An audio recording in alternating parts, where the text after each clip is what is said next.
I remember when this first came out. Now, granted, I didn't read it when it first came out, but a lot of people praised it for how different it was.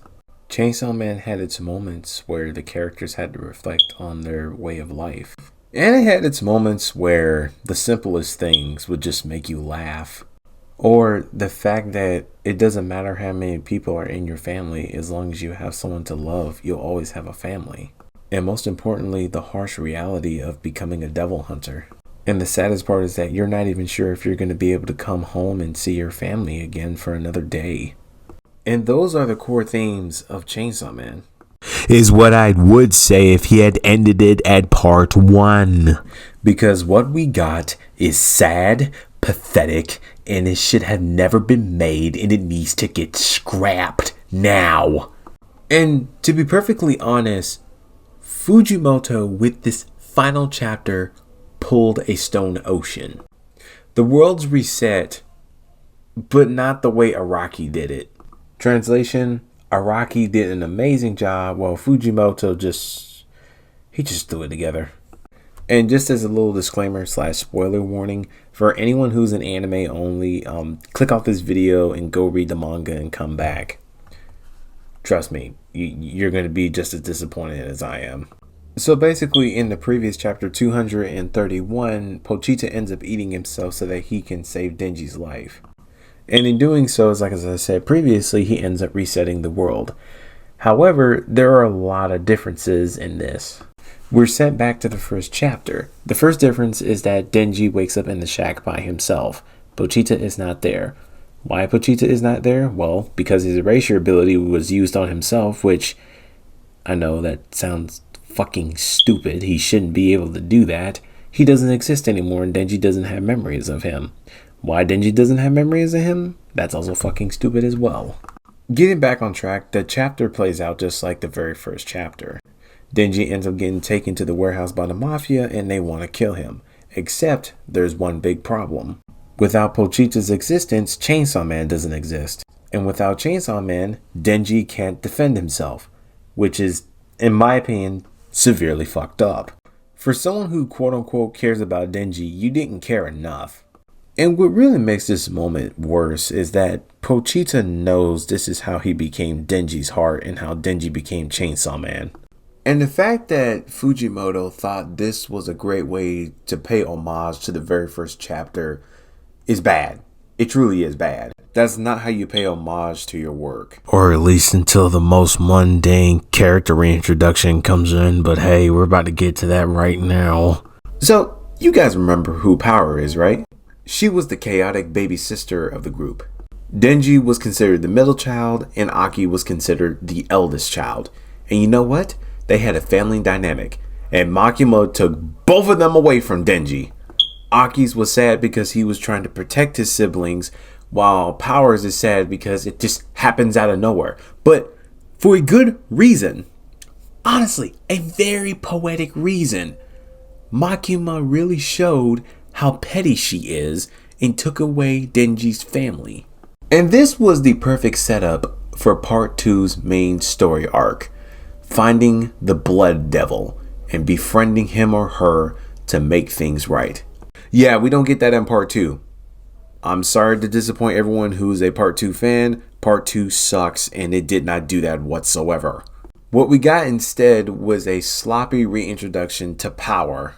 So to give you guys a quick little speed run on this part of the chapter, because I was just disappointed with this. So in the restart, Power is the one to save Denji's life, and basically she feeds him blood and yada yada yada. She makes a contract with him to save his life, but he has to be her pet for God knows how long he's going to live. And there is a huge continuity problem with this. And the thing I want to point out is that Power in the original timeline does not meet Denji until way after she's already with public safety. And before any of you part 2 Chainsaw Man supporters come out of the woodworks and flood the comment section with all types of, oh, this, let me tell you something. This does not make sense. This is part 1 Power we're talking about. Part 1 Power's character did not start caring about being around Denji until after she experienced the Darkness Devil and appreciated Denji's comfort and Aki's presence as well. Oh, and we're about to get to what happens with Aki. Because don't worry, I have a whole section dedicated to that. And to get to the iconic ending scene of Chapter 1, well, Chapter 232 now, Nayuta returns as the head of public safety. Now, granted, I have no qualms with Nayuta coming back. I actually enjoyed her character during Part 2. Well, when Fujimoto cared about her character. I will say the thing I really did like about her character in the final chapter, just to speed run through it because it's already a dumpster fire as it is that instead of her doing the job that she was obviously assigned to do to take care of the devil that's attacking a nearby school, she wants to play on her Game Boy and just says she's so busy and has Meowie on her head. Or she's on the chair. I think Meowie was either on her head or on the chair. It's still a funny moment, and I'll take that as a W for her character being consistent. Now, as for the whole Denji and Power being forced to be devil hunters after Power lost a fight to Nayuta, which obviously makes sense. I agree with that. My only gripe with this section of the chapter is that Power and Denji's co-worker relationship / I guess they're living in the same apartment now, just like how they did in the original continuity, is the fact that they're not arguing with each other. Because you had two clashing personalities. One was a lunatic / a simp, all he wanted was a girlfriend, while the other was a lunatic. You know what, that's just it. The other one was a lunatic. And now we have all that out of the way. Let's get to the end of the chapter, I guess. Asa meets Denji. It is done in a subtle I don't know. I guess you could say maybe they'll get together, open-ended relationship. I don't know. So, to recap, Asa is running around with the chicken devil, which that's got to be the most useless devil. And I know its name. The sad part is that I know what that thing's name is. It's Clucky. He's running around playing, I guess, tag. And she bumps into Denji. Denji apologizes and she calls him Chainsaw Man. Now, this moment right here could have saved this chapter. Denji's heart shows up on the panel. It's Pochita. Turns out Pochita is, I guess, a part of him, but he doesn't have the ripcord, which I don't know what to make of it anymore. But anyway, after he hears that, he's a little confused. Asa says, well, it's because you have a chainsaw. And he's like, oh yeah, right.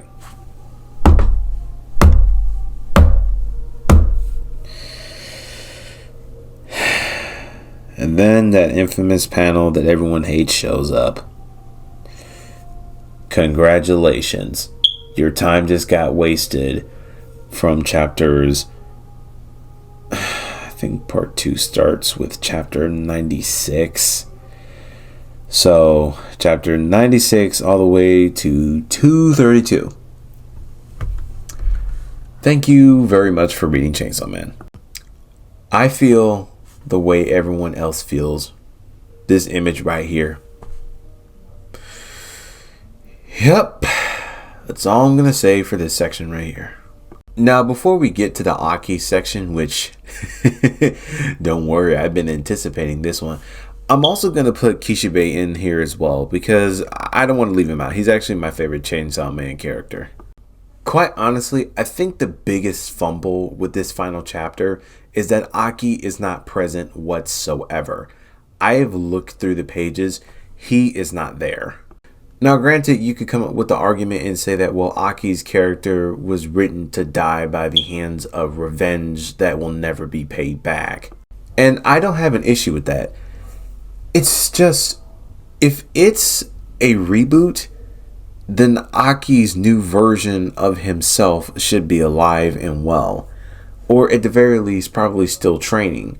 Or, hey, maybe his family didn't get killed by the gun devil. Maybe that's the reason why he's not in public safety. Either way, there's no explanation, no side dialogue saying that Hakikawa is off somewhere else. No, we don't get that whatsoever.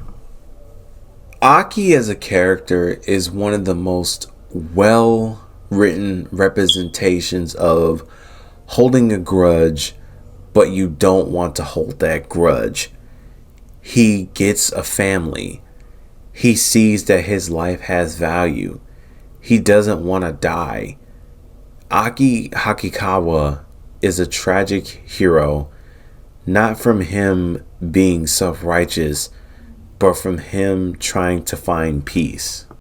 If Fujimoto had just given Aki a few panels with a little bit of dialogue, this chapter would be slightly better. It doesn't fix the dumpster fire, but it makes it a lot more tolerable to know that it exists.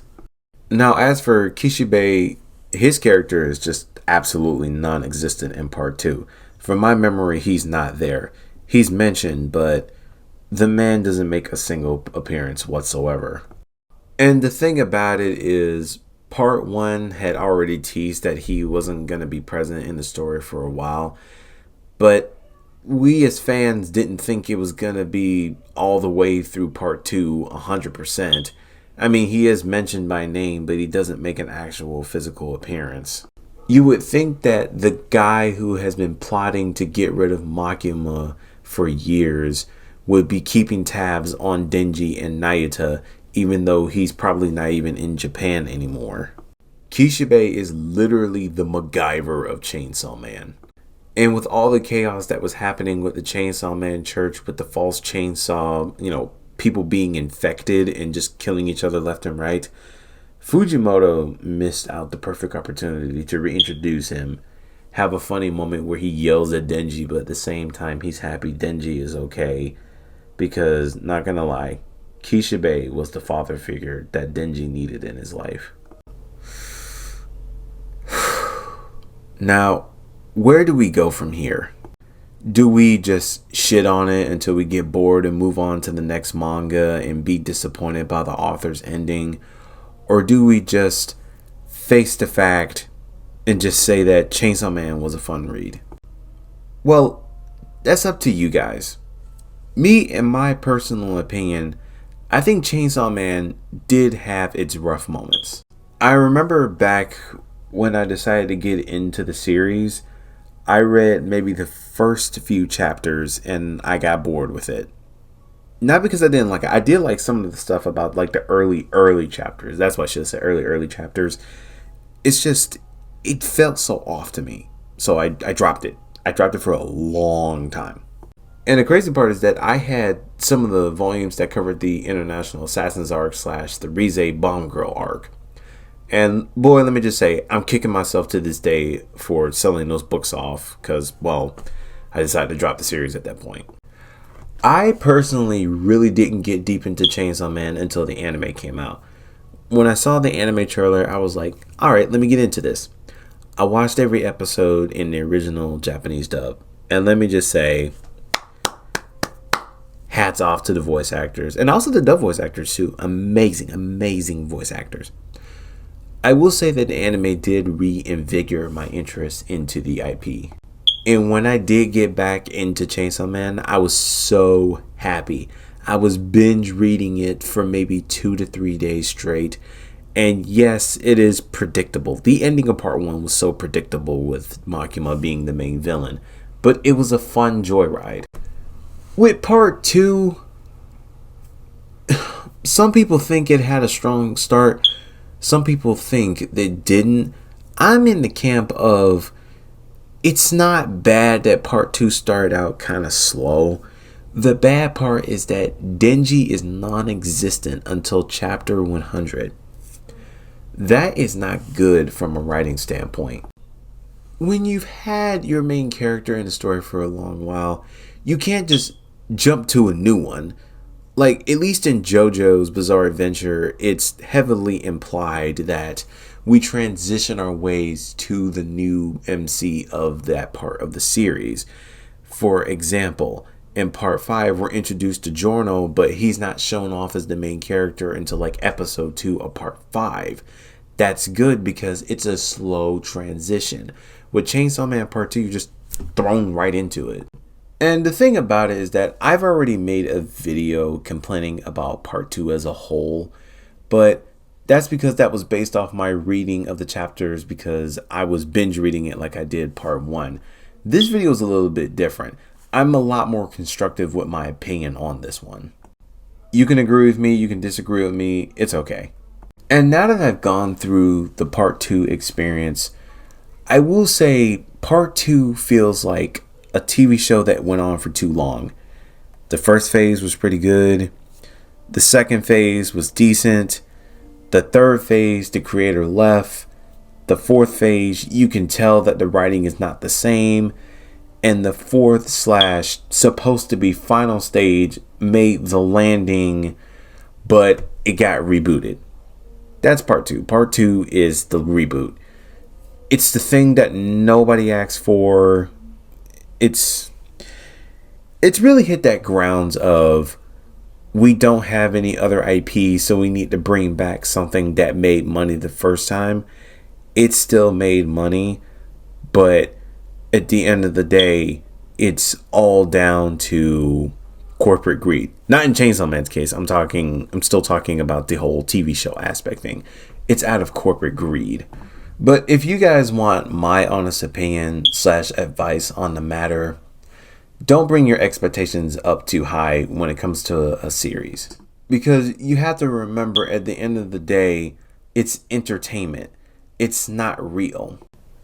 Plus, the thing about it is that the reason why these expectations are so high is because these fandoms are toxic. They want certain things to happen. And something like this, it baffles the mind. Because to bring up a more recent example, Kei Urana, the creator of Gachiki Akata, is going through a lot of crap right now because of toxic fandoms. The Western, to be exact, the Western toxic fandom of Gachiki Akata. And the thing that these people don't understand is you don't read it if you don't like what you're seeing. You don't watch it if you don't like what you're seeing. If you like what you're watching and you like what you're reading, go ahead and keep indulging in it. It's good to you. That's okay. If you want to buy merch, that's okay. But don't push your beliefs on people. Like, come on. The best thing that I do is that when I see a series go through this, have a very strong start, middle, but a very weak / disappointing ending, I bitch, I complain, I tell everybody it's crap, the ending was crap. But do I go back and watch it or read it? Yes, because I am a fan. I respect the creator.